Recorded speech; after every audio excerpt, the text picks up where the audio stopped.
নমস্কার, মাইওয়ে ব্লগে আপনাদের স্বাগত। কাল গিয়েছিলাম মায়াপুর, চলুন তার কিছু মুহূর্ত আপনাদের সাথে। প্রথমে বর্ধমান থেকে বাসে করে নবদ্বীপ বাস স্ট্যান্ড, তারপর টোটো করে নবদ্বীপ ঘাট, আর সেখান থেকে লঞ্চ করে মায়াপুর ঘাট। এটি ছিল সবথেকে সহজ রুট মায়াপুর যাওয়ার বর্ধমান থেকে। মায়াপুর ঘাট থেকে আমরা টোটো করে মন্দিরে পৌঁছে গিয়েছিলাম। এটি হলো মেন মন্দিরের প্রবেশদ্বার। সামনে এগিয়ে গিয়ে বাঁদিকে হলো মন্দির যাওয়ার পথ। এই মন্দিরটি এখনো পর্যন্ত আন্ডার কনস্ট্রাকশন। আপনারা যদি ভোগ খেতে চান তো ঢুকেই ডান দিকে বিভিন্ন ভোগের কুপন পাওয়া যায়, তো প্রথমে আগে ওটা কেটে নেবেন।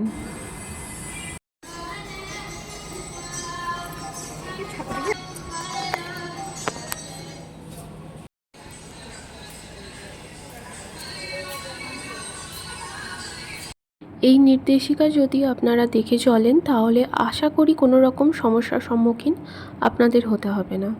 তারপর আমরা চলে গেছিলাম মেন মন্দিরের উদ্দেশ্যে।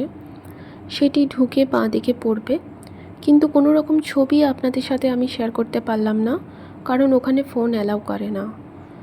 আর আমরা গেছিলাম রথের পরেই, তো রথগুলি দেখার সৌভাগ্য আমাদের হয়েছিল।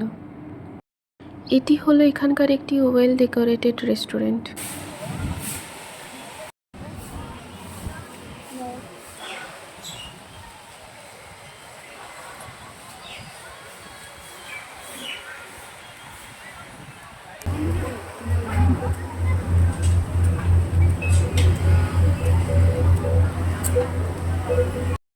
যেদিকে তাকাবেন শুধু সেদিকে সবুজই দেখতে পাবেন। অসাধারণ জায়গা, নীল আকাশ, সাদা তুলোর মতো মেঘ, আর চারিদিকটা সবুজ।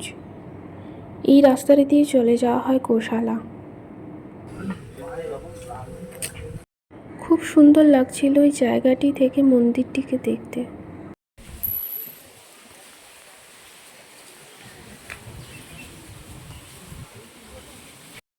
এই রাস্তাটির পাশে আপনারা দেখতে পাবেন অপূর্ব সুন্দর এরকম ছোট্ট ছোট্ট বাড়ি। এরপর আমরা চলে এসেছিলাম গীতা ভবনে ভোগ খাওয়ার জন্য। এখানে টাইমিং হচ্ছে 12:30 থেকে 1টা থেকে 1:30। এটি হলো ভোগ খাওয়ার জন্য লাইন।